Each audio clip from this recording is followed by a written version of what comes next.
பிரியமானவர்களே, இயேசு கிறிஸ்துவின் நாமத்தில் உங்களுக்கு என் அன்பின் வாழ்த்துக்கள். மறுபடியும் இந்த நாளில் உங்களை பார்ப்பது, உங்களோடு சேர்ந்து ஜெபிப்பது எனக்கு அதிக சந்தோஷம்.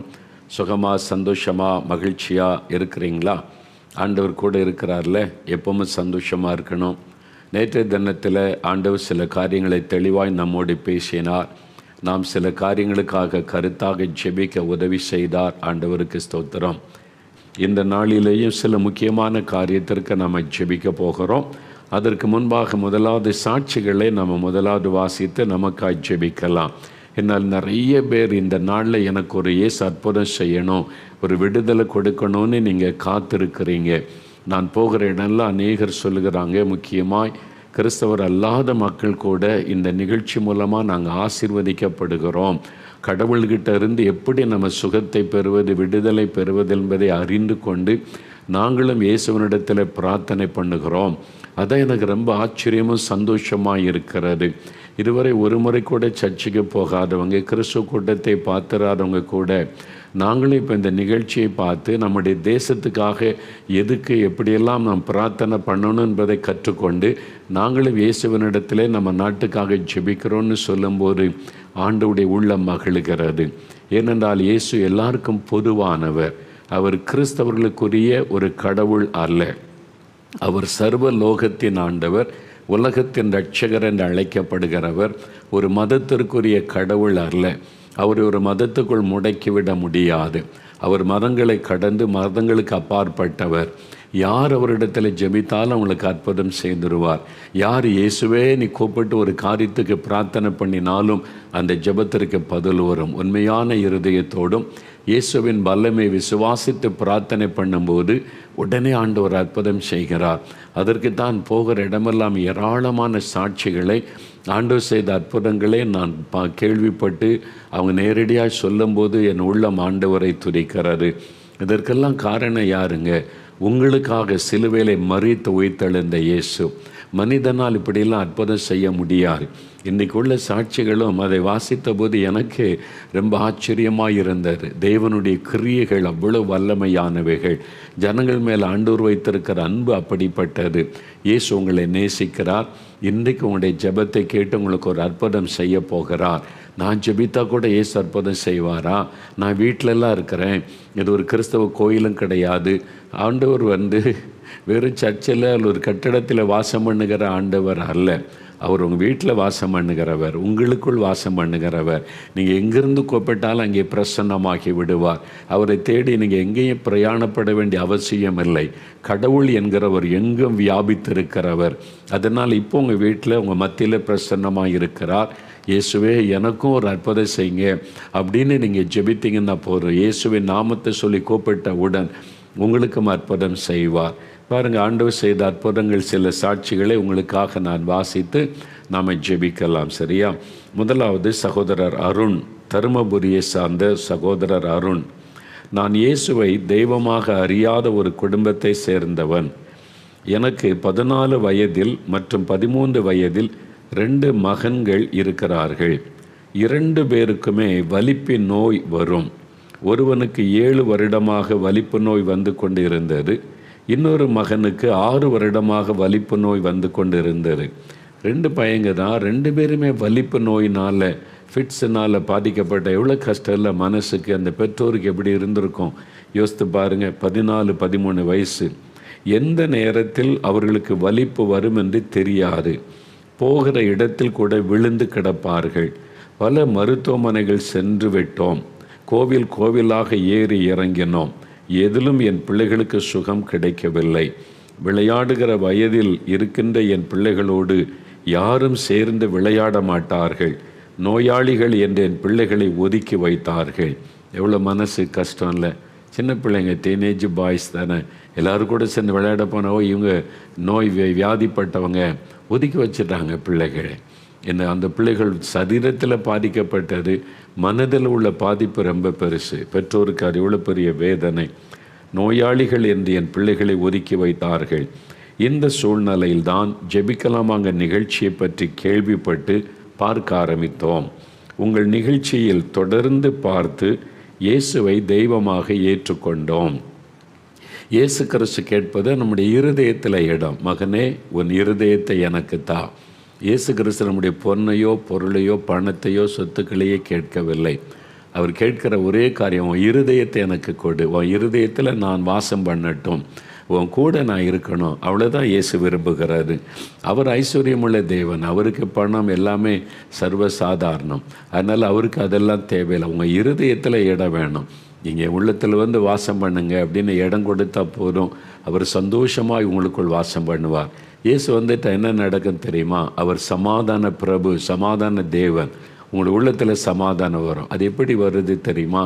அவர் பரிசுத்தமுள்ள தேவன். அவர் வந்த உடனே இருக்கிற பாவெல்லாம் போய்விடும். அந்த வெளிச்சம் வந்தவுடனே இருள் தன்னால் போயிடும். பார்த்தீங்களா? அதே மாதிரி இயேசுவாக்கிய வெளிச்சம், அந்த பரிசுத்தமுள்ள ஆண்டவர் உள்ளத்தில் வந்துட்டால் இந்த பாவெல்லாம் தன்னால் போயிடும். அது போன உடனே உள்ளத்தில் சமாதானம், ஒரு நிம்மதி, அதான் ஒரு பெரிய சந்தோஷம். உங்களுக்குள் அவர் வாசம் பண்ணுகிறவர். அதுதான் சொல்லியிருக்கிறாங்க, இயேசுவை எங்களுடைய தெய்வமாக ஏற்றுக்கொண்டோம், ஜெபம் செய்யவும் ஆரம்பித்தோம். இப்பொழுது கடந்த 6 மாதமாக என் 2 பிள்ளைகளுக்கும் எந்த நோயும் தாக்கவில்லை. இயேசுவை ஏற்றுக்கொண்ட பிறகு 2 பிள்ளைகளுக்கும் வலிப்பு வியாதியிலிருந்து விடுதலை. பாருங்கள், நோய் தாக்கவில்லை, வலிப்பு நோய் பக்கத்தில் வரவே இல்லை. அதான் அது ஆசீர்வாதம். இயேசு வந்துட்டால் பாவமும் வராது, வியாதியும் வராது, பிசாசும் வர மாட்டான். ஆனால் இயேசு உங்களுக்குள்ளே இருக்கணும், அவ்வளோதான்.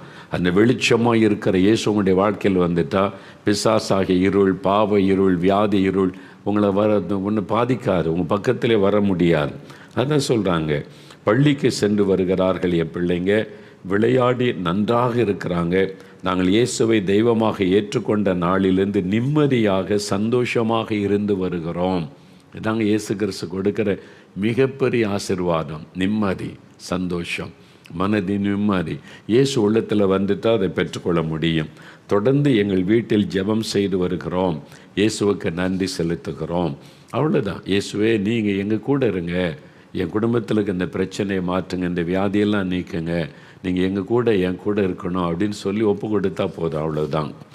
2வது ஒரு சகோதரி சாட்சி எழுதியிருக்கிறாங்க. சகோதரி சுகந்தி பெங்களூரில் இருந்து, என்னுடைய கணவர் அவருடைய 15வது வயதிலிருந்தே குடிக்க ஆரம்பித்திருக்கிறார். 15 வயசுலேயே. இப்பொழுது என் கணவரின் வயது 37. கடந்த 22 வருடமும் முழு போதைக்கு என் கணவர் அடிமையாக இருந்தார். நாமெல்லாம் 3 வேளை சாப்பிடுவது போல என் கணவர் 3 வேளையும் குடிப்பார். சாப்பிடவே மாட்டார். குடித்துவிட்டு என்னை பயங்கரமாக அடிப்பார். மிகவும் கொடுமையான வாழ்க்கை வாழ்ந்து வந்தேன். என் கணவர் இடத்தில் அடி வாங்கியே என் முகத்தில் நிறைய தழும்புகளும் காயங்களும் இருக்கும். அந்த குடி, மதுபானம் எத்தனை குடும்பத்தை பாழாக்குது பாருங்கள். சொந்த மனைவியை நேசிக்க வேண்டிய ஒரு கணவன் அடித்து துன்புறுத்தி காயப்படுத்துவது. இந்த சூழ்நிலையில்தான் ஊரடங்கு காலத்தில் உங்களுடைய ஜெபிக்கலாமாங்க நிகழ்ச்சி ஆரம்பித்தது. நானும் பார்க்க ஆரம்பித்தேன். என் கணவரையும் பார்க்க சொல்லுவேன். அவர் வரமாட்டார். நிகழ்ச்சியில் வாசிக்கப்படும் சாட்சிகளை கவனத்துடன் கேட்பேன்.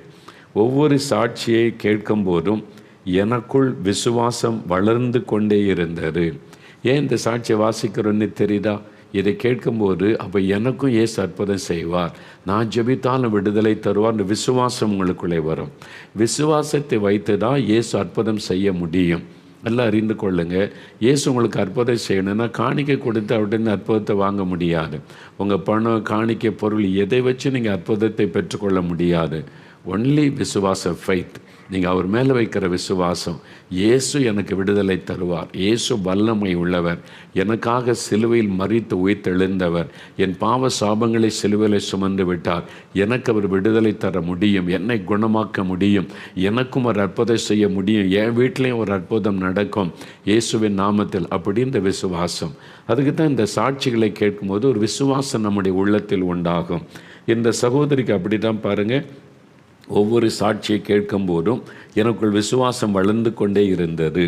அதிலும் குடிக்கு அடிமையாக இருந்து விடுதலை பெற்ற சாட்சியை கேட்கும்போதெல்லாம் என் கணவரும் ஒரு நாள் திருந்தி விடுவார் என்ற விசுவாசம் தொடர்ந்து அவருக்காக ஜெபம் செய்து வந்தேன். அந்த விசுவாசத்தோட இவ்வளோ பேருக்கு விடுதலை கொடுத்துருக்கிறீங்களா ஆண்டவர், என் கணவருக்கு நீங்கள் விடுதலை கொடுப்பீங்க. 22 வருஷமாக குடி போதை. அதுலேருந்து உம்மால் விடுதலை கொடுக்க முடியும்னு ஒரு மனைவியனுடைய விசுவாசம். உங்கள் வீட்டில் யாராவது இருந்தால் விசுவாசிங்க. பாருங்க என்ன நடந்ததுன்னு. பெரிய ஆச்சரியம். இப்பொழுது 6 மாதமாக என் கணவர் குடிப்பது இல்லை. தினமும் காலையில் எழுந்து ஜெபம் செய்கிறார். என் கணவர் ஒருவரின் மாற்றத்தால் என் குடும்பத்தின் நிலைமை மிகவும் மாறிவிட்டது. இப்பொழுது எங்கள் குடும்பத்தில் சந்தோஷம் இருக்கிறது. 22 வருட குடிப்பழக்கத்திலிருந்து விடுதலை கொடுத்து சாட்சியாக வாழ செய்திருக்கிற இயேசுவுக்கு நன்றி. என்னங்க 22 வருஷம் குடிகாரன அப்படின்ற நேரத்தில் இயேசு மாற்றுகிறார். அதுதான் தேவனுடைய வல்லமை. அதுதான் அப்படிப்பட்டவர் தான் கடவுள். அந்த மாதிரி வல்லமை. பாவத்திலிருந்து விடுதலை தருகிறவர். பாவத்துக்கு பரிகாரம்னு காசு வாங்கிட்டு எதிர பண்ணுவதல்ல. பாவத்திலிருந்து விடுதலை ஒரே நாள் ஆண்டவர் கொடுத்து விடுகிறார். அந்த விடுதலை நீங்கள் பெற்றுக்கொள்ள முடியும். இயேசு கிறிஸ்து என்கிற இரட்சகர். இயேசு என்றாலே பாவத்திலிருந்து நீக்கி நம்மை ரட்சிக்கிறவர் என்ற அந்த பெயருக்கு அர்த்தம். அதனால் உங்கள் வாழ்க்கையில் என்ன பாவம் எத்தனை வருடமாக இருந்தாலும் இயேசு பாவத்தை மன்னிக்க அதிகாரம் உள்ளவர். பாவத்திலிருந்து விடுதலை கொடுக்க வல்லமை உள்ளவர். என்றால் நம்முடைய பாவத்துக்காக அவர் தான் பரிகாரியாக பலியாக மரித்து உயிர்த்தெழுந்தவர். உங்களுக்கு இன்றைக்கி விடுதலை உண்டாகும். சகோதரிமார், நீங்கள் உங்களுடைய கணவர் அல்லது உங்களுடைய தகப்பனார் அவங்களுடைய ரட்சிப்புக்காக ஜெபித்து கொண்டிருக்கலாம். ஆண்டவர் விடுதலை தருவார்.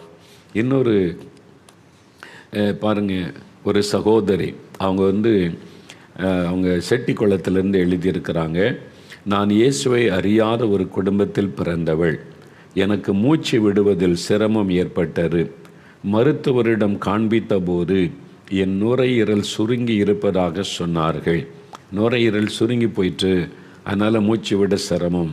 சரி செய்ய வாய்ப்பு இல்லாத சூழ்நிலையில் என் பக்கத்து வீட்டில் இருப்பவர்கள் அவர்களுடைய ஃபோனில் உங்களுடைய நிகழ்ச்சியை எனக்கு காண்பித்து ஜெபம் செய்ய சொல்லி கொடுத்தார்கள். நானும் உங்களுடைய நிகழ்ச்சியை பார்த்து ஜெபம் செய்ய ஆரம்பித்தேன். மறுபரிசோதனையில் என்னை பார்த்த மருத்துவர் நுரையீரலில் எந்த பாதிப்பும் இல்லை, நன்றாக இருப்பதாக சொன்னார்கள். என்னால் இயேசுவுக்கு நன்றி சொல்லாமல் இருக்க முடியவில்லை. தொடர்ந்து ஜெபம் செய்து வருகிறேன். எனக்கு நேரம் கிடைக்கும் போதெல்லாம் ஜெபம் செய்து கொண்டே இருக்கிறேன். இயேசுவை துதித்து கொண்டே இருக்கிறேன். இயேசுவை தெரிந்து கொண்டதற்காக நான் மிகவும் சந்தோஷப்படுகிறேன். தொடர்ந்து உங்களுடைய நிகழ்ச்சியை பார்த்து வருகிறேன். எந்த சிரமம் இல்லாமல் என்னை மூச்சு விட வைத்திருக்கிற இயேசுவுக்கு நன்றி. நுரையீரல் சுருங்கி போச்சுங்க, அதனால் மூச்சு விடுவதில் சிரமம். அவங்க கேள்விப்பட்டு இயேசுவை நோக்கி ஜெபம் பண்ணினாங்க. இயேசு தொட்டு குணமாக்கி விட்டார். நீ கிறிஸ்துவ கிடையாது, நான் என்ன உன்னையா நான் குணமாக்கணும் அப்படி இயேசு சொல்லவில்லை.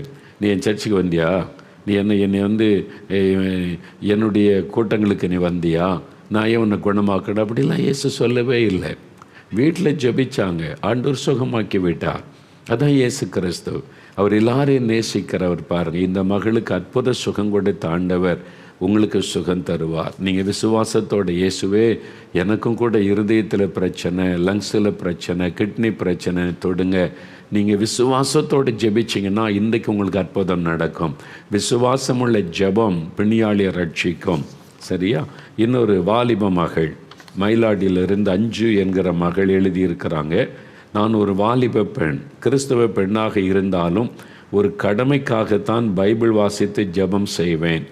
உணர்ந்து ஜெபித்ததோ வசனத்தை வாசித்ததும் இல்லை. சினிமா பார்ப்பதற்கும் சினிமா பாட்டு கேட்பதற்கும் அடிமையாக இருந்தேன். பார்த்த படத்தையே மீண்டும் மீண்டும் சலிக்காமல் என்னுடைய லேப்டாப்பில் பார்த்து கொண்டே இருப்பேன். அப்படி ஒரு ஈடுபாடும் விருப்பமும் சினிமாவில் இருந்தது. உங்களுடைய ஜெபிக்கலாமாக நிகழ்ச்சி ஆரம்பித்ததிலிருந்து என் அம்மா என்னை பார்க்க சொல்லி கூப்பிடுவார்கள். நானும் உட்கார்ந்து பார்த்தேன். உங்களுடைய நிகழ்ச்சியை பார்த்த பிறகுதான் எது எது பாவம் என்பதை தெரிந்து கொண்டேன். அதன் பிறகு பைபிளை வாசிக்க ஆரம்பித்தேன். நீங்கள் சொல்லுவதை போன்று வசனத்தை தியானிக்கவும் கற்றுக்கொண்டேன். தியானிக்க ஆரம்பித்த உடனே வசனங்கள் என்னோடு பேசுவதை உணர்ந்தேன். பார்த்தீங்களா? இந்த வாலிப மகளுடைய இது அனுபவம், எக்ஸ்பீரியன்ஸ். சும்மா கடமைக்கு பைபிள் வாசிக்கிறது இல்லை. நீங்கள் ஜெபத்தோட தியானிச்சிங்கன்னா அந்த வசனம் உங்களோட பேசும். அந்த வசனத்திலிருந்து ஆண்டவர் உங்களோட பேசுவதை உணர முடியும். என் மகள் சொல்லியிருக்கிற வார்த்தை கவனிங்க. நான் தியானிக்க ஆரம்பித்த உடனே அந்த வேத வசனங்கள் என்னோடு பேசுவதை உணர்ந்தேன். அது ஆண்டவர் நம்முடைய வசனத்தை கொண்டு நம்மோடு பேசுவார். அதனால் தான் பைபிள் வாசிக்கும் போது கூடுமான வரைக்கும் முழங்காலிலே நின்று வாசிப்பது, தியானிப்பது நல்லது. நான் இன்றைக்கும் என்னால் முடிந்த அளவுக்கு முழங்காலிலே நின்று வேதத்தை வாசித்து தியானிக்கிறேன். என்னால் கர்த்தர் அதிலிருந்து நம்மோடு பேசுவார். அப்போ அந்த மாதிரி தியானி அந்த மகள் பாருங்கள், ஆண்டவர் என்னோடு பேசுவதை உணர்ந்தேன். என்னுடைய பாவங்கள் ஒவ்வொன்றையும் அறிக்கையிட்டு ஜெபம் செய்தேன். பாவ மன்னிப்பின் நிச்சயத்தை பெற்றுக்கொண்டேன். இதாங்க கிறிஸ்தவ வாழ்க்கையில் முதல் அனுபவம். நான் பாவி என்பதை உணர்ந்து பாவத்தை அறிக்கை செய்யும்போது இயேசு கிறிஸ்துவின் ரத்தம் சகல பாவங்களுக்கு நம்மை சுத்திகரிக்கும். அந்த பாவ மன்னிப்பின் நிச்சயத்தை நம்ம பெற்றுக்கொள்ளுவது, இந்த அனுபவம் தான் கிறிஸ்தவ வாழ்க்கையின் முதல் அனுபவம். அதனால் பாவத்துக்கு மன்னிக்க பாவம் எல்லாருமே பாவத்தை ஒத்துக்கொள்கிறாங்க. எல்லா மதத்திலையுமே பாவம்னு ஒன்று இருக்குது, சாபம்னு ஒன்று இருக்குது, நம்மளை பாதிக்குன்னு ஒத்துக்கொள்கிறாங்க. அதுக்கு பரிகாரன்ற பேரில் காசு வாங்கி என்னென்னோ பண்ணுறாங்க. காசு வச்செல்லாம் பாவத்திலேருந்து விடுதலை பெற முடியாது, பாவ மன்னிப்பை பெற முடியாது. நல்லா அறிந்து கொள்ளுங்க. பாவ மன்னிப்பு என்பது ஒரு இலவசமாய் தேவன் கொடுக்கிற ஆசீர்வாதம். அதெல்லாம் காசு செலவு பண்ணி வாங்க முடியாது. இப்போது நீங்கள் ஒரு 1000 ரூபா செலவு பண்ணி பாவத்துக்கு மன்னிப்பை பெற்றுக்கொள்ளலான்னு சொன்னால் மனிதன் துணிகரமாக எத்தனை பாவமும் செய்துட்டு 1000 2000 5000 நான் சரி பண்ணி கொள்ளுவேன்னு செய்ய ஆரம்பிச்சிருவான். இதுதான் இன்றைக்கி நிறைய பேரை பாவம் செய்ய அவங்களை துணிகரம் கொள்ள வைக்கிறாரு. என்ன பாவம் செய்தானாங்க, பரிகாரம் பண்ணிடலாங்க, அவ்வளோதான். அதனால தான் கோடி கோடியாக கொள்ளை அடிக்கிற அரசியல்வாதிகள் பக்தியாக போய் சாமி கும்பிடுவாங்க. பார்த்துருக்கீங்களா? நாட்டையே கொள்ளை அடித்து அவங்க சுருட்டுவாங்க பணத்தை. ஆனால் பக்தியாக போய் சாமி கும்பிடுவாங்க. என்ன பாவத்துக்கு பரிகாரம்? 1 லட்சம் 2 10 லட்சம் நாள் தந்துறப்பா, பாவத்தை பரிகாரம் பண்ணி விட்டுரு. பரிகாரம் ஆகாது ஐயா, தப்ப முடியாது. யாராக இருந்தாலும் சரி, இப்படி பணம் கொடுத்தெல்லாம் பாவ மன்னிப்பை பெற முடியாது, பாவத்துக்கு பரிகாரம் செய்ய முடியாது. முதலாவது பாவம் செய்கிற மனிதன் தன் பாவி என்று உணரணும். ஐயோ நான் லஞ்சம் வாங்கிட்டேனே, ஐயோ நான் ஊழல் பண்ணிட்டேனே, மக்கள் பணத்தை நான் திருடிட்டேனே, வரி பணத்தை சுருட்டிட்டேனே, இது இவ்வளோ பெரிய அநியாயம் என்று முதல்ல உணரணும். பாவ உணர்வு வரணும். நான் அப்படி குடிக்கிறேனே, இந்த மாதிரி தவறை செய்கிறேன்னு இந்த பாவ உணர்வு, அதான் அந்த மகள் சொல்கிற பாவ உணர்ந்து. ரெண்டாவது அதை அறிக்கை செய்யணும். ஆண்டவரிடத்தில் நான் பாவி தான், என் பாவம் செய்துட்டேன், என்னை மன்னிங்க ஆண்டவர்கிட்ட அறிக்கை. யார்கிட்ட அறிக்கை செய்கிறது? பாவத்தை மன்னிக்கிறதுக்கு ஒரு கடவுள் இருக்காரா? யார்கிட்ட போய் அறிக்கை செய்வீங்க? மனுஷன் பாவத்தை மன்னிக்க முடியாது. பாவத்தை மன்னிக்க அதிகாரம் பெற்ற ஒரே ஒரு ஆண்டவர் இயேசு கிறிஸ்து மாத்திரம்தான். ஏன் அப்படி சொல்கிறீங்கன்னா, மனிதனுடைய பாவத்துக்காக சிலுவையிலே தன்னை பலியாய் கொடுத்து பரிகாரத்தை ஏற்படுத்தினவர் இயேசு மட்டும்தான். வேறு எந்த அவதாரமும் மனுஷனுடைய பாவத்துக்காக தன்னை பலியாய் கொடுக்கவில்லை. இயேசு தான் ரத்தம் சிந்தி மறித்து பாவத்துக்கு பரிகாரத்தை உண்டாக்கினார். அவரால் மட்டும்தான் பாவத்தை மன்னிக்க முடியும். அப்போ அவர்கிட்ட பாவத்தை அறிக்கையிடணும். நீங்கள் என்கிட்ட சொல்ல வேண்டிய அவசியம் கிடையாது. ஊழியக்காரர்கிட்டலாம் பாவ அறிக்கை செய்ய வேண்டிய அவசியம் கிடையாது. ஊழியக்காரனால் பாவத்தெல்லாம் மன்னிக்க முடியாது. பாவத்தை மன்னிக்க அதிகாரமற்ற ஒரே ஒருவர் இயேசு மாத்திரம்தான். அதனால தான் அவர் பாவத்திற்கு பரிகாரி, பாவத்துக்கு அவர் மன்னிப்பை அருளுகிறவர், பாவத்தை மன்னிக்க அதிகாரம் பெற்றவர் என்று வேதத்தில் பார்க்கிறோம். அப்போ அவர்கிட்ட பாவத்தை அறிக்கை செய்யணும். இனி பாவத்தை அறிக்கை செய்து விட்டு விடுகிறவன், இனி நான் இந்த பாவத்தை செய்ய மாட்டேன், நீ விட்டு விட்டால் தான் பாவ மன்னிப்பு. சும்மா பணம் கொடுத்து ஏதோ பரிகாரம் பண்ணிட்டு உங்களை ஏமாற்றி கொள்ளாதுங்க. ஒரு நாள் நரகத்தின் அக்னி உங்களுக்கு காத்திருக்கிறது.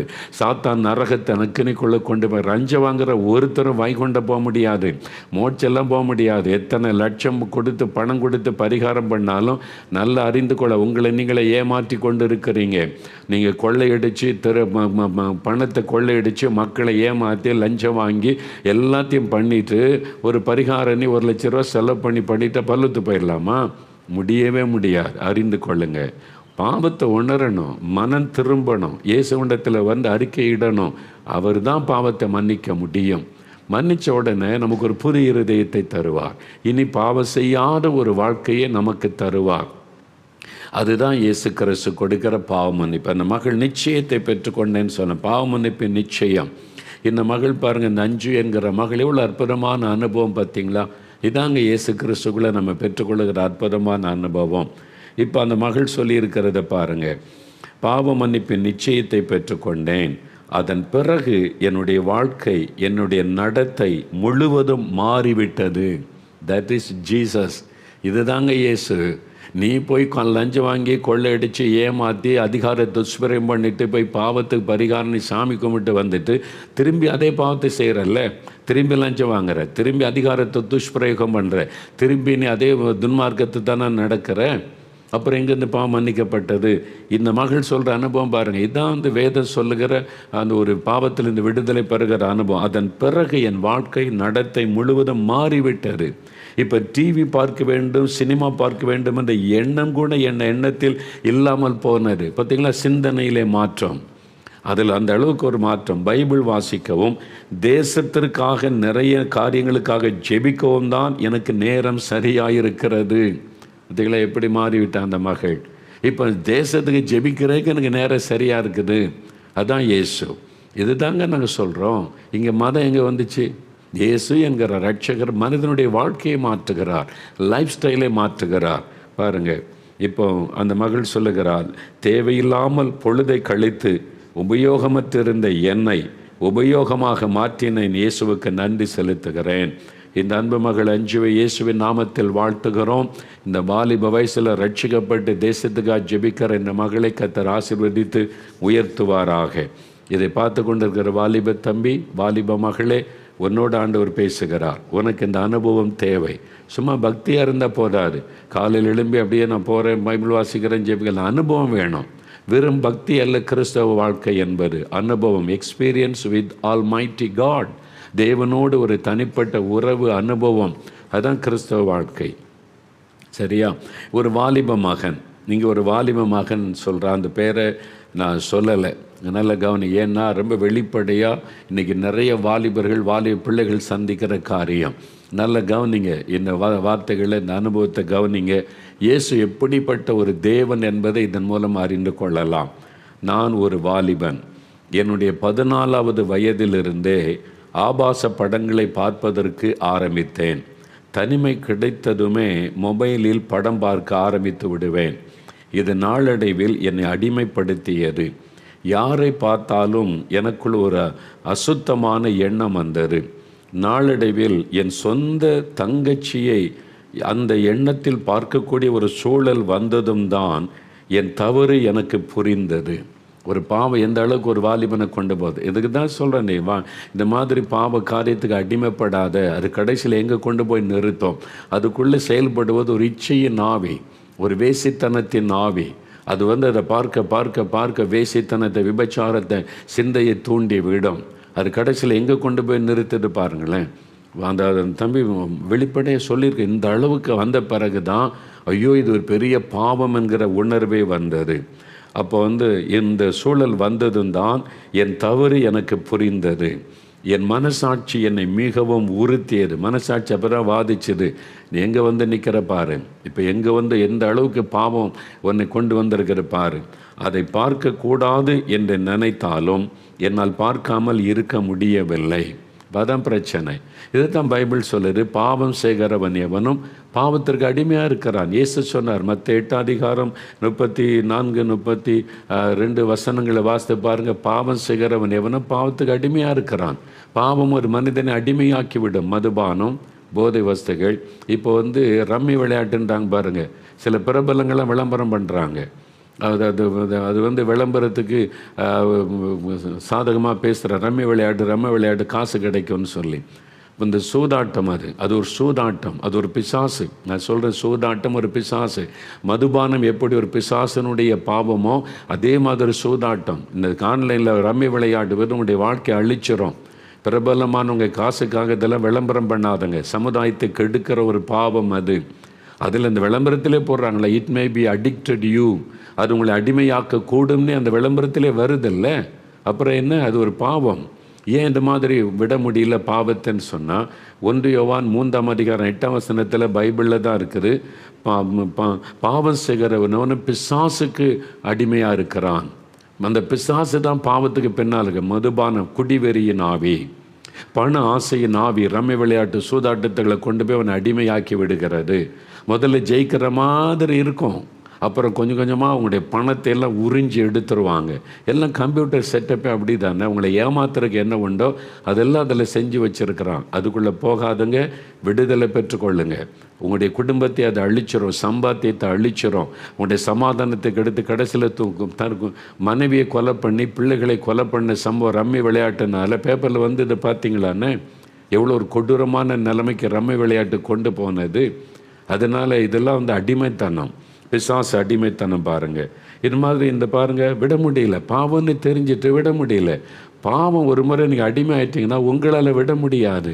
ஏன்னா அது பாவத்துக்கு பின்னால் இருப்பது பிசாசு, அது ஒரு ஆவி, அப்படியே உங்களை அடிமையாக்கிறோம். இச்சையின் ஆவி, வேசித்தனத்தின் ஆவி, அது உங்களை அப்படியே அடிமையாக்கி விடும்.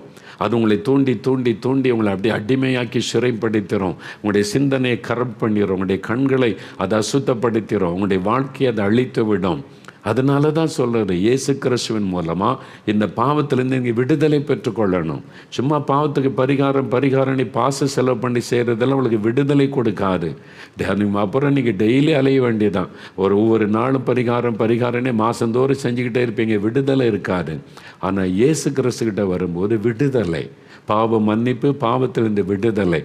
அதுதான் இந்த என்ன நடக்குது பாருங்கள். அந்த சகோதரன் எழுதியிருக்கிறார், அதை பார்க்கக்கூடாது என்று நினைத்தாலும் என்னாலே பார்க்காமல் இருக்க முடியவில்லை. அதனுடைய விளைவு என்ன? நாளடைவில் மதுபானம் குடிப்பதற்கு பழகி பான்பராக் போன்ற போதை பாக்கும் போட ஆரம்பித்து கடந்த 4 வருடமாக அதற்கும் அடிமையாகிவிட்டேன்.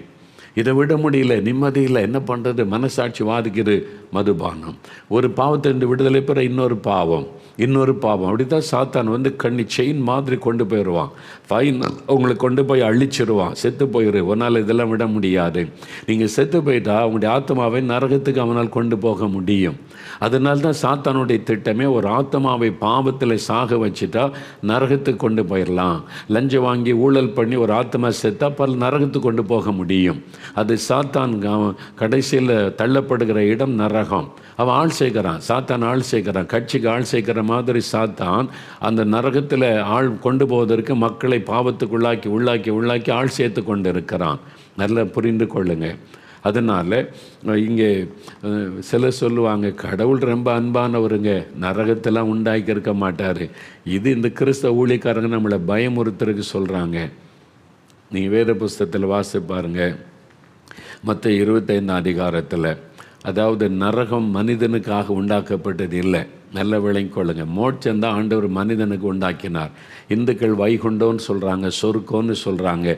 அதே பைபிள் சொல்லுது பரலோகம், அங்கே தேவன் வாசம் பண்ணுவார், தேவ தூதர்கள் இருப்பாங்க, பரிசுத்தவான்கள் இருப்பாங்க.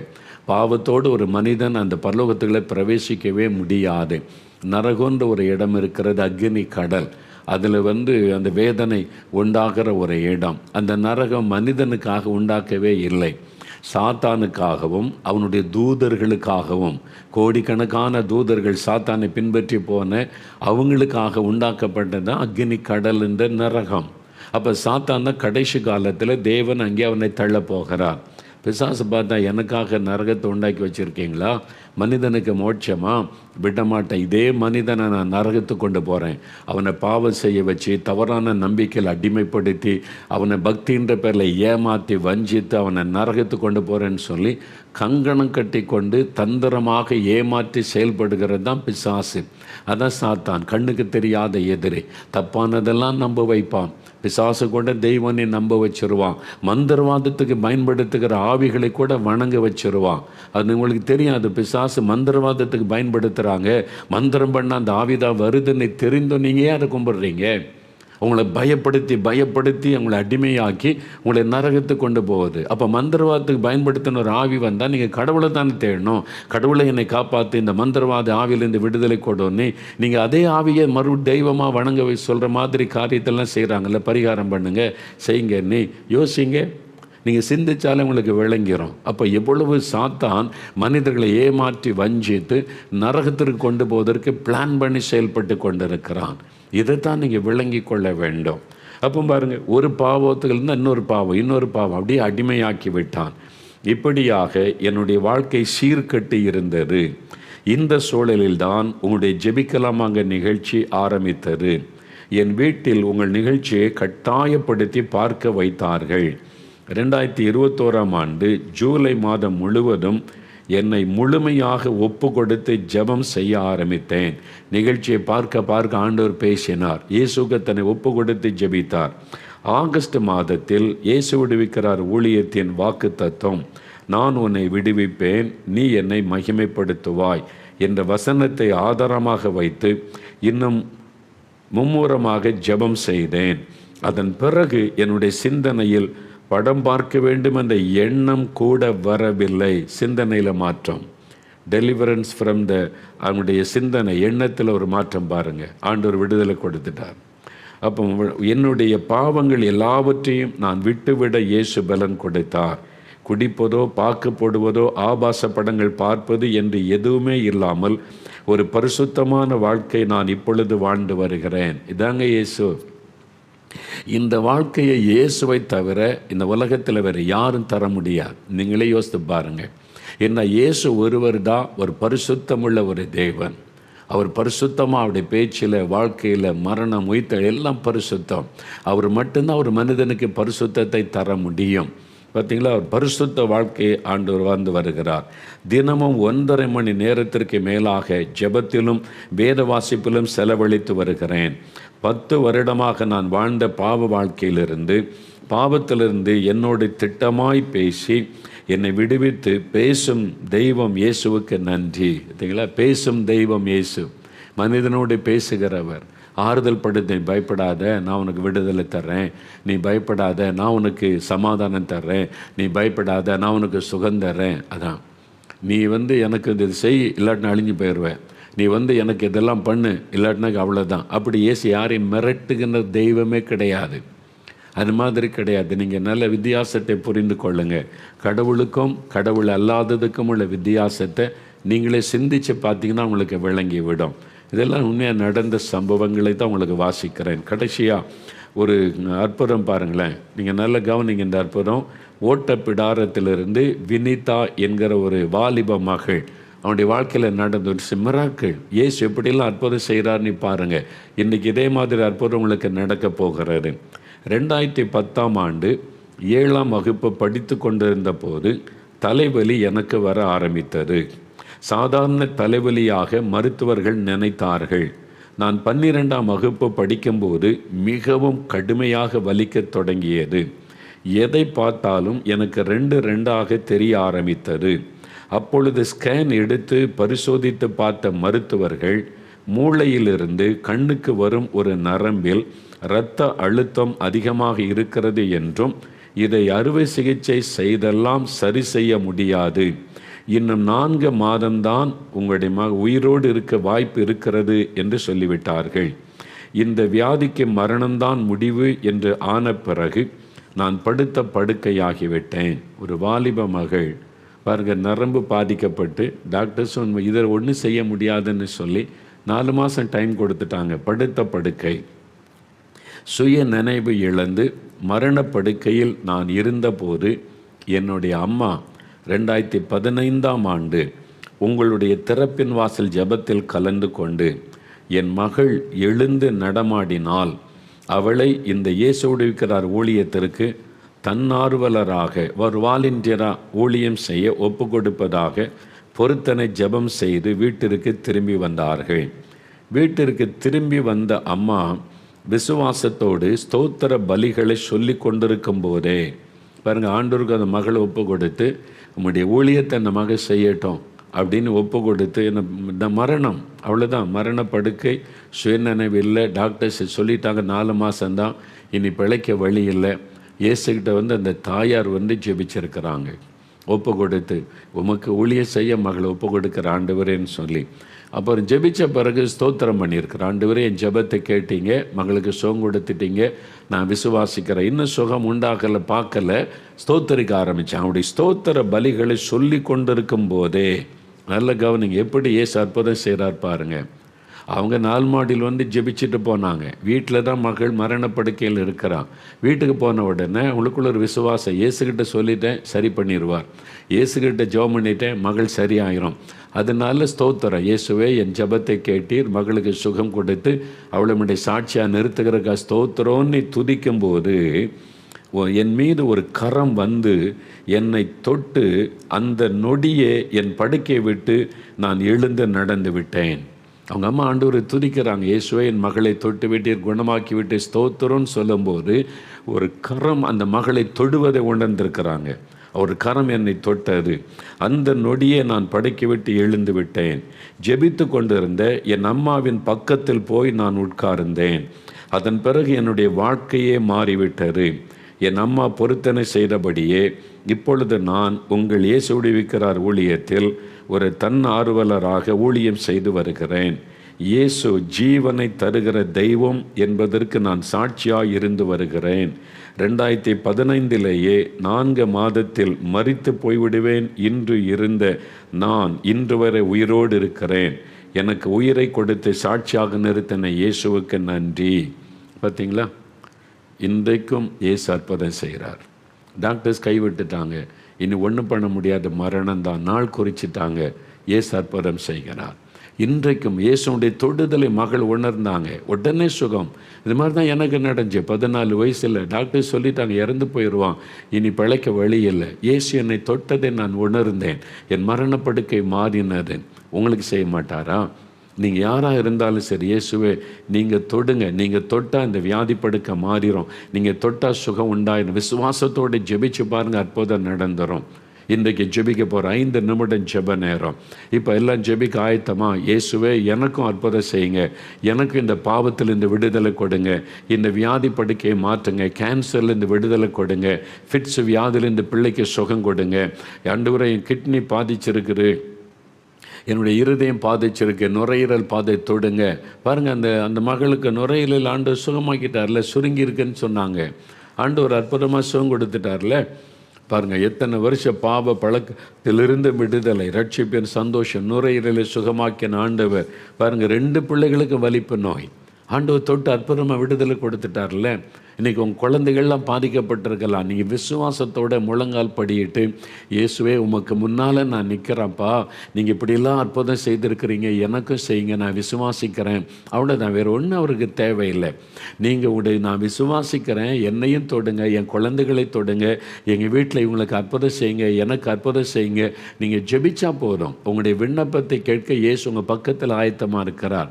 ஒரு 5 நிமிடம் தான், முடிஞ்சால் முழங்கால் படிட்டு கொள்ளுங்க, அல்லது உட்கார்ந்த வண்ணமாக இந்த பாவத்திலேருந்து எனக்கு விடுதலை வேணும், இதை விட முடியல, இந்த பாவம் தொடர்ந்துக்கிட்டே இருக்குது, எனக்கு சமாதானம் இல்லை, அடிமைப்படுத்தி விட்டது, ஐயோ இந்த அசுத்த பாவம் தொடருது, எனக்கு விடுதலை வேணும்னா இருதயத்தில் கை வைத்து, இயேசுவே என் பாவத்தை மன்னிங்க, எனக்கு பாவத்தை இந்த விடுதலை கொடுங்க, சிலுவையில் எனக்காக நீங்கள் ரத்தம் சிந்தி மரித்து உயிர்த்தெழுந்தீங்க, உங்கள் ரத்தத்தின் வல்லமை எனக்குள்ள இறங்கட்டும். அப்படி சொல்லி ஜெபம் பண்ணுங்க. வியாதியோடு இருந்தால் வியாதி உள்ள இடத்துல கை வைத்து கொள்ளுங்க. எங்கே வியாதி, எங்கே பலவீனம், எங்கே உங்களுக்கு சுகம் வேணும், அந்த இடத்துல கை வைத்து கொண்டு இயேசுவே என்னை தொடும் என்று சொல்லுங்க. அல்லது வீட்டில் இருக்கிற ஒருவர் வியாதிப்பட்டவங்க மேலே கை வைங்க, இயேசுவே என் கணவருக்கு சுகம் கொடுங்க, என் மனைவிக்கு சுகம் கொடுங்க, என் பிள்ளைகளுக்கு சுகம் கொடுங்க, ஜெபம் பண்ணுங்க. குழந்தை இல்லைன்னா கணவன் மனைவி 2 பேரும் சேர்ந்து ஜெபிங்க. அல்லது மனைவி உங்களுடைய வயிற்றில் கை வைத்து, இயேசுவை என் கர்ப்பத்தை ஆசீர்வதிங்க, குழந்தை செல்வத்தை தாங்கன்னு ஜெபம் பண்ணுங்க.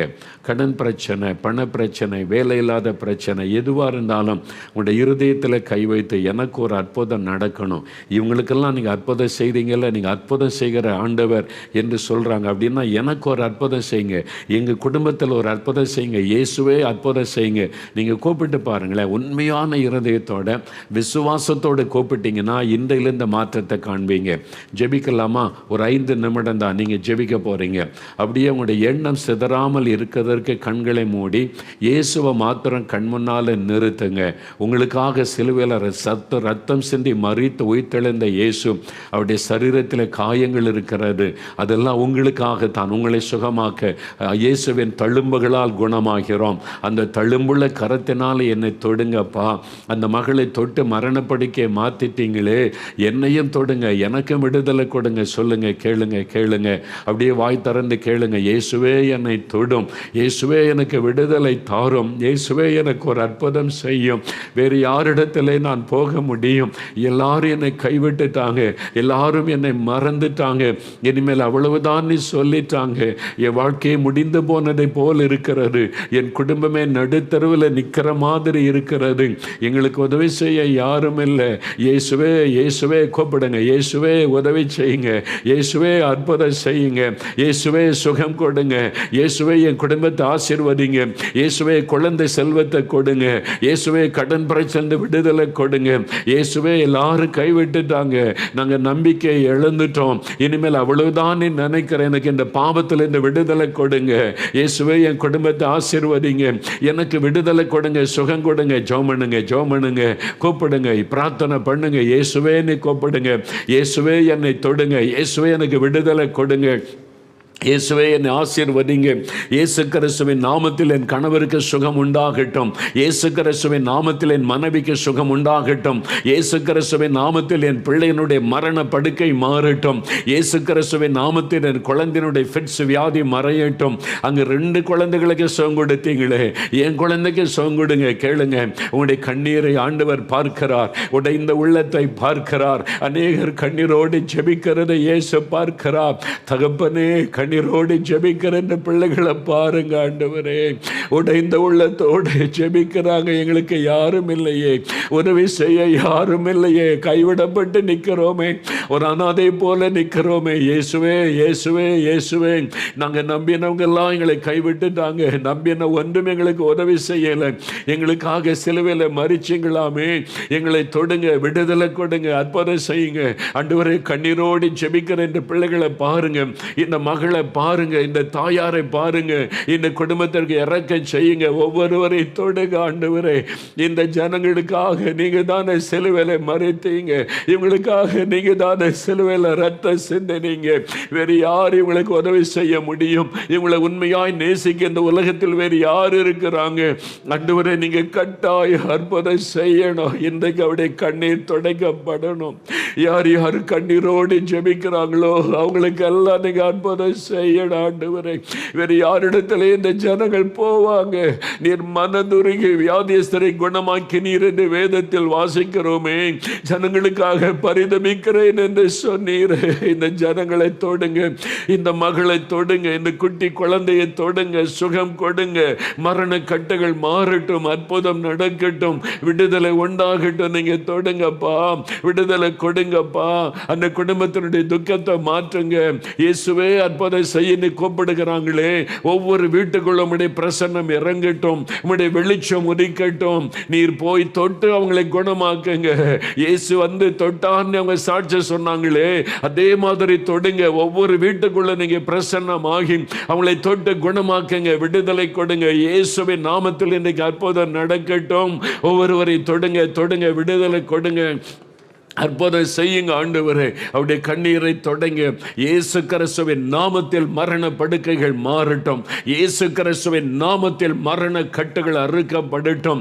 இப்பொழுது அவங்க எழும்பி நடக்கட்டும், சுகம் உண்டாகட்டும், மரித்து போன உறுப்புகள் செயல்படட்டும். இயேசு கிறிஸ்துவின் நாமத்தில் இப்பொழுது சுகம் உண்டாகட்டும்.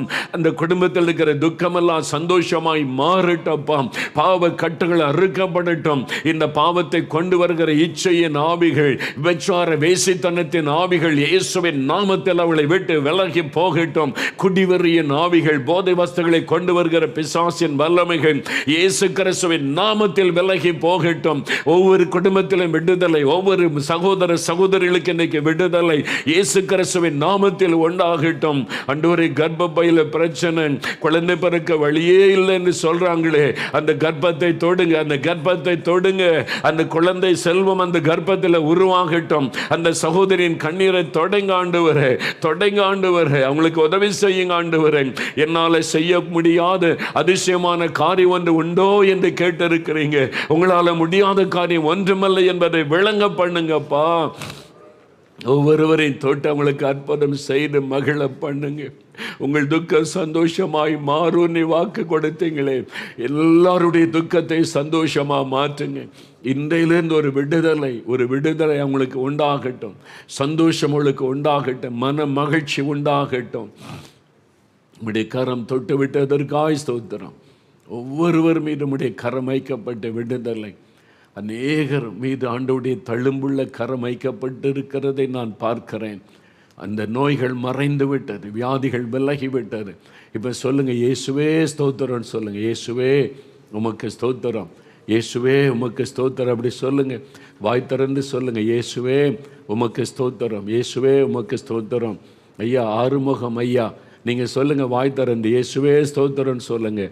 உங்களுடைய சரீரத்தில் இருக்கிற மரண வியாதி விலகுகிறது. ஆறுமுகம், உங்களுடைய சரீரத்தில் இருக்கிற மரண கட்டு அறுக்கப்படுகிறது. இயேசுவே ஸ்தோத்திரம்னு சொல்லுங்கள், வாய் திறந்து சொல்லுங்கள், இயேசுவே ஸ்தோத்திரம்னு சொல்லுங்கள். அந்த மரண வியாதி விலகுகிறது. இயேசுவின் நாமத்தில் உங்களுக்கு விடுதலை, இயேசுவின் நாமத்தில் உங்களுக்கு விடுதலை. இயேசு கிறிஸ்து உங்களுக்கு தந்து கொண்டு இருக்கிறார். ஆண்டவருக்கு ஸ்தோத்திரம்னு சொல்லுங்கள். ராஜாத்தி என்கிற ஒரு மகள், ஆண்டவருடைய வல்லமை உங்கள் மேலே இறங்குகிறது. இப்போ விடுதலை அடைஞ்சிட்டீங்க. இயேசுவே ஸ்தோத்திரம்னு சொல்லுங்கள்.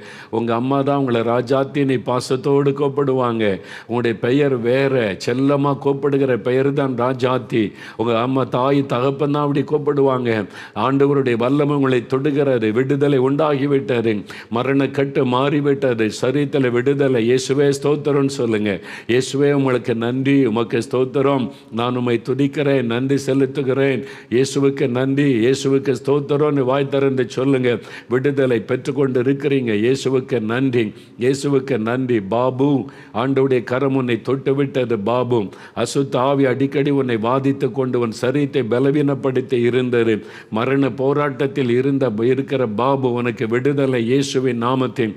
இயேசுவே ஸ்தோத்திரம். ஆண்டவரை மகிமைப்படுத்துங்க. இயேசுடைய வல்லமை தொட்டு விட்டதற்காக ஸ்தோத்திரம். ஆண்டவருக்கு நன்றின்னு சொல்லுங்க. மாரியப்பன், ஆண்டவருடைய கரங்களை தொட்டு விட்டது. மாரியப்பன், இயேசுவின் நாமத்தில் விடுதலை. சிறுநீரகத்தில் பாதிப்பு, உங்களுடைய கிட்னியில் பாதிப்பு, அப்படியே மரண படுக்கை வேதனையில் இருக்கிறீங்க. இயேசுடைய கரம் தொட்டு விட்டது. இயேசுவுக்கு ஸ்தோத்திரம் சொல்லுங்க. விடுதலை. இயேசுவுக்கு ஸ்தோத்திரம். வாய் திறந்து சொல்லுங்க, இயேசுவுக்கு ஸ்தோத்திரம். அப்படி சொல்லுங்க. ஆண்டவருடைய வல்லமை தொட்டு விட்டது.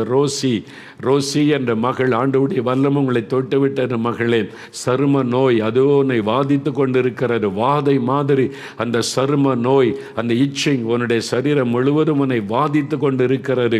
அது ஒரு பொருளாத பிசாசினால் உண்டான கிரியை விலகுகிறது. உன் பாவத்தை விட்டு நீ மனம் திரும்பி ஒப்பு கொடுத்தாய் அல்லவா? இயேசுவே என் பாவத்தை மன்னிச்சு சுகம் கொடுங்க நீ கேட்டதுனால ஆண்டவர் மன்னிச்சு சுகம் தருகிறார். விடுதலை. இயேசுவுக்கு ஸ்தோத்திரம். நீ ஆண்டவரை மகிமைப்படுத்தும் மகளே, இந்த நிமிஷத்தில் இந்த விடுதலை. இயேசுவுக்கு ஸ்தோத்திரம். இயேசுவே நன்றி, இயேசுவே ஸ்தோத்திரம்னு சொல்லு. ஆண்டவருடைய கரம் தொட்டு விட்டது. மதன், ஆண்டவருடைய கரம் உன்னை தொட்டு விட்டது. வாலிப தம்பி மதன், உன் கண்கள் பாதிக்கப்பட்டு, கழுத்து எலும்பு பாதிக்கப்பட்டு, அப்படியே மனம் உடைந்து நிற்கிறாய். அவனுடைய கண்களில் உண்டான அந்த பாதிப்பு, உன் கழுத்து எலும்பென உண்டான பாதிப்பு உன்னை ஸ்தம்பிக்க பண்ணிவிட்டது. வாழ்க்கையை உனக்கு சூன்யமான நிலைமையில் காணப்படுகிறாய். ஆண்டவருடைய தழும்புள்ள கரம் உன்னை தொடுகிறது. நீ கம்ப்யூட்டர் என்ஜினியராக பணி செய்கிற ஒரு மகன். அதனால தான் உனக்கு இந்த பாதிப்பு என்று மருத்துவர்கள் சொன்னாங்க. உன் வாழ்க்கையை எதிர்காலமே கேள்விக்குறியாய் நிற்கிறாய். இயேசு உன்னை தொட்டு குணமாக்குகிறார். இனி பாவம் செய்யாதே. ஆண்டவருடைய தழும்புள்ள கரம் தொட்டு விட்டது. இனிமேல் அந்த தவறுகள்லாம் உனக்கு வேண்டாம். இயேசுவின் நாமத்தில் உனக்கு இன்றைக்கு விடுதலை, சுகம். இயேசுவுக்கு ஸ்தோத்திரம்னு சொல்லு. இயேசுவுக்கு ஸ்தோத்திரம், இயேசுவுக்கு ஸ்தோத்திரம், இயேசுவுக்கு ஸ்தோத்திரம்னு சொல்ல உங்களுக்கு விடுதலை. ஆண்டவருடைய தழும்புகளால் விடுதலை. Thank you Lord. உமக்கு நன்றி. நீர் கொடுக்கிற விடுதலைக்காக, சுகத்திற்காக உமக்கு நன்றி. நந்திதா, நந்திதா என்கிற ஒரு மகள், ஆண்டவர் தொடுகிறார், மகளை நந்திதா இயேசுவே என்னையும் தொடும், எனக்கு ஒரு விடுதலை தாரும் என்று ஜெபிக்கிற மகளே, ஆண்டவருடைய வல்லமை உன் சரீரத்தில் இறங்கி உன்னுடைய நோய்களை மாற்றுகிறது. அந்த நோயின் கட்டுகள் அறுக்கப்படுகிறது. பாவத்திலிருந்து உனக்கு ஒரு விடுதலை இயேசு இன்றைக்கு தருகிறார். இயேசுவுக்கு ஸ்தோத்திரம் என்று சொல்லி அவரை மகிமைப்படுத்தி இப்பொழுது ஆண்டவருடைய கரம் தொட்டதற்காக உமக்கு நன்றி. உம்முடைய வல்லமை கொடுத்த விடுதலை, நிறைய பேருக்கு விடுதலை, சுகம். அப்படியே வலதுகரம் உயர்த்தி சொல்லுங்க, இயேசுவே ஸ்தோத்திரம் சொல்லுங்க. இயேசுவே ஸ்தோத்திரம், இயேசுவே உமக்கு நன்றி. இயேசுவே என் கண்ணீரை கண்டீர், விடுதலை தந்துட்டீர். ஸ்தோத்திரம் தகப்பனே. ஜனங்களுக்காக பரிதபிக்கிற தேவன் அப்பா, இந்த ஜனங்கள் மேல் உங்களுக்கு எவ்வளவு அன்பு. நீங்கள் கொடுத்த விடுதலைக்காக நன்றி. நல்ல சுகத்தோடு காத்துக்கொள்ளுங்க. இனி அந்த சத்துரு பிசாசின் வல்லமை தொடாதபடி காத்துக்கொள்ளுங்க. இயேசு கிறிஸ்துவின் நாமத்தில் ஜெபிக்கிறோம் பிதாவே. ஆமேன், ஆமேன், ஆமேன். ஆண்டவர் ஜெபத்தை கேட்டார். நிறைய பேருக்கு இன்றைக்கி விடுதலை, நிறைய பேருக்கு சுகம். ஆண்டவருடைய தழும்புகளால் நீங்கள் குணமானீங்க. ஆண்டவருக்கு நன்றி சொல்லுங்களா? இயேசுவே ஸ்தோத்திரம் சொல்லுங்கள். இயேசுவே ஸ்தோத்திரம், இயேசுவே ஸ்தோத்திரம்.